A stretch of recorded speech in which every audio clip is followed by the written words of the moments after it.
In the year 1847, on a dry, barren land on the American frontier, Tobias Hartwell, a lonely farmer, discovered strange bloodstains leading straight to his water well.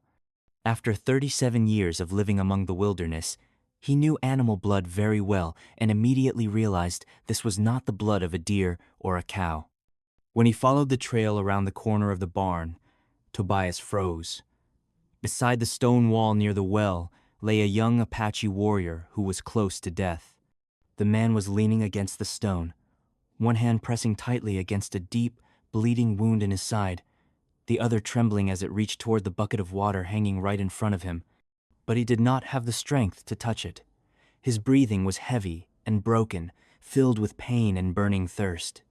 His deep black eyes were still wide open, watching every movement of Tobias with the alertness of someone who had long lived with death. In that time, finding an Apache on your land meant danger. Survival instinct made Tobias grip the rifle in his hand, standing on a thin line between fear, hatred, and a decision that could change his life forever. In the moment he faced the wounded Apache warrior, Tobias Hartwell clearly understood what awaited him if he made the wrong decision. The year 1847 was not a time of mercy. On this frontier land, saving an Indian meant putting your own neck into a noose. If his neighbors found out, they would not hesitate to tell him to pull the trigger, bury the stranger's body deep in the ground, and pretend he had never seen anything. That was the safe choice, the logical choice, and the one accepted by society. Tobias raised his rifle, his finger hovering over the trigger. But when he looked into the warrior's eyes, clouded with pain, he suddenly stopped. In that gaze there was not only fear, but also desperate thirst, the same feeling Tobias had experienced during a terrible drought a few years earlier when he had nearly died after 3 days without water. This was not the look of an enemy, but the look of a human being struggling to survive. The Apache tried to speak. His cracked lips could only whisper one word: water. In that moment, all boundaries of skin color, battle lines, and hatred became meaningless. Tobias lowered his gun. Despite the fear of being seen as a fool or a traitor, he turned to the well, drew water, and knelt beside the stranger. When the water touched the warrior's lips, Tobias knew he had crossed a line from which there was no turning back. A decision born from compassion, but one that could cost him his own life. After the Apache warrior had taken his first few sips of water, Tobias began to look more closely at the wound in the man's side. Blood was still leaking steadily, soaking the hand that was pressed tightly against his body. What sent a chill down Tobias's spine was not how serious the wound was, but what kind of wound it was. This was not a claw mark from a wild animal, or an accident from hunting. It was a bullet hole. The wound was very fresh. Around the edge of the bullet hole were burn marks from gunpowder, showing that the warrior had been shot from close range. That could lead to only one terrifying conclusion. Someone had tried to kill him, and that person might still be very close. The drops of blood stretching from the field all the way to the water well were not only signs of a fragile life, but also a trail leading danger straight to this place.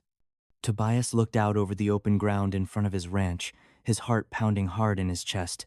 If the Apache warrior was still alive, then the man who shot him would not give up.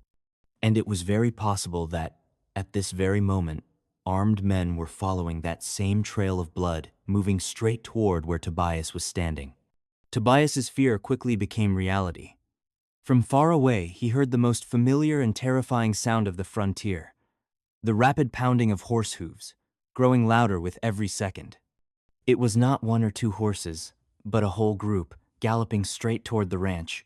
The ground trembled lightly underfoot, a warning that armed riders were coming with dangerous intentions. The Apache warrior heard it too. His eyes widened in fear, and his body pressed hard against the side of the well, as if he could disappear into the shadows. Blood began to seep again through his trembling fingers. Tobias hurried to scoop water and poured over the bloodstains on the ground, trying to erase the trail leading to the well, but he knew he did not have much time left. Just a few minutes later, 6 riders appeared at the ranch gate. The man in front was Marshal Webb, a sheriff known for his cruelty, famous for shooting first and asking questions later when it came to Indians.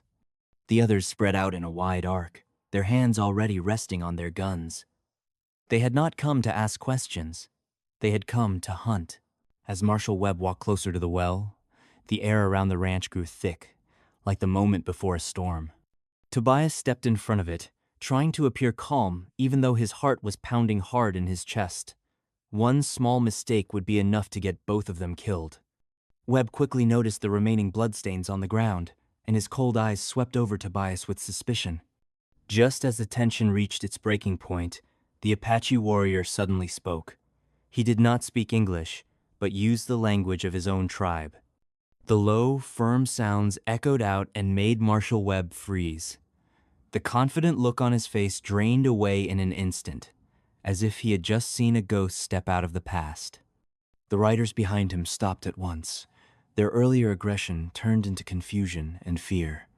Webb stammered, his voice shaking, as he called out the name of the man hiding behind the well.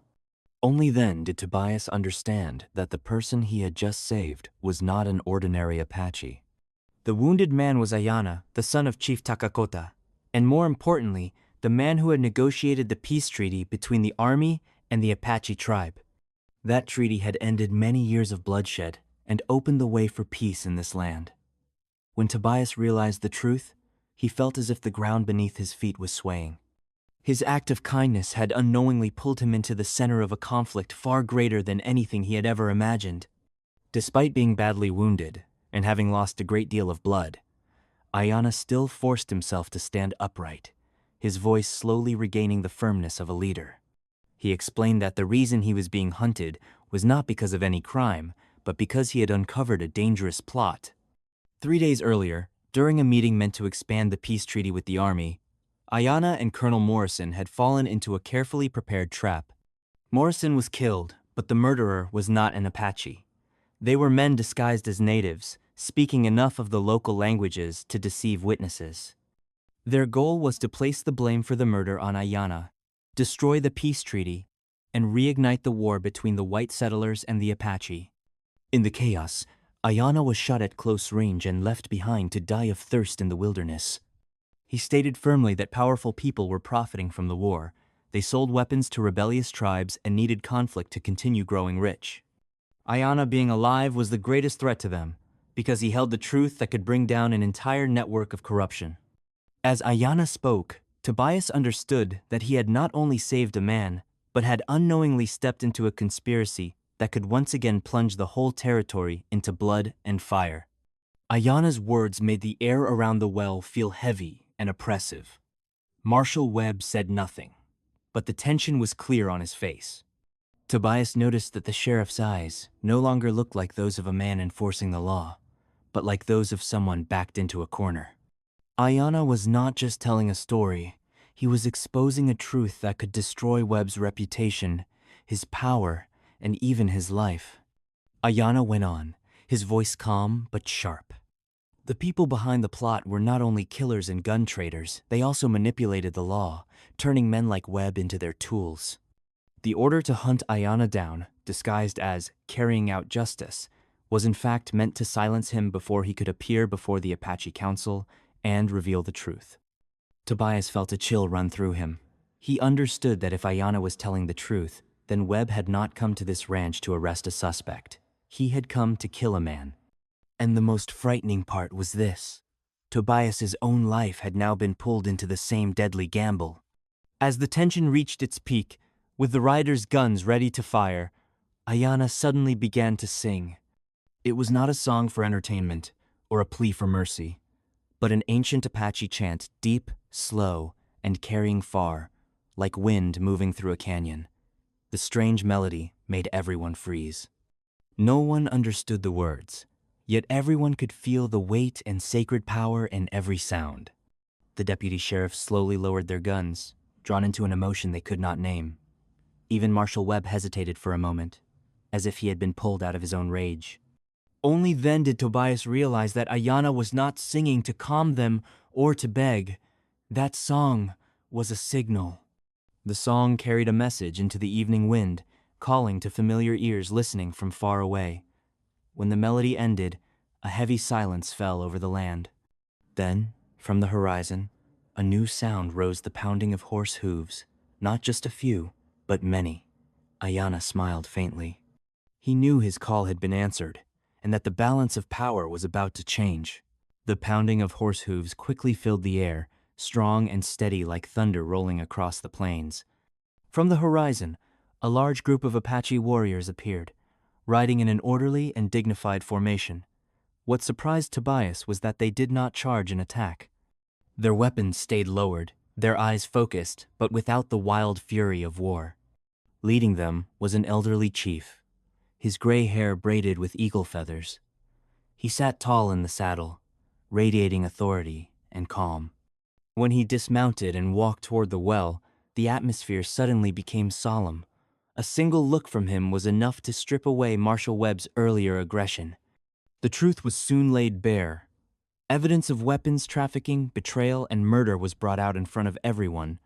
Webb, the man who had spread fear across the region, now showed clear panic. In desperation, he drew his gun and aimed it at the chief. At that exact moment, Tobias rushed forward and knocked Webb to the ground before a shot could be fired. That instinctive act saved the Apache leader's life and ended the confrontation.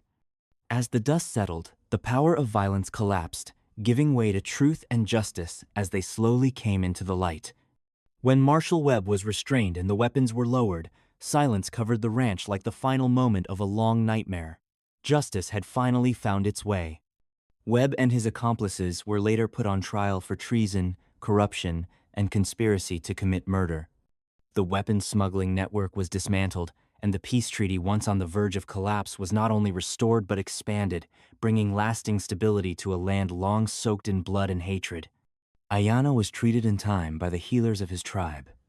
His wound would leave a scar, but the peace he had protected remained intact. Before leaving, the Apache chief carried out a solemn ritual never done before. He recognized Tobias Hartwell as a brother of his tribe.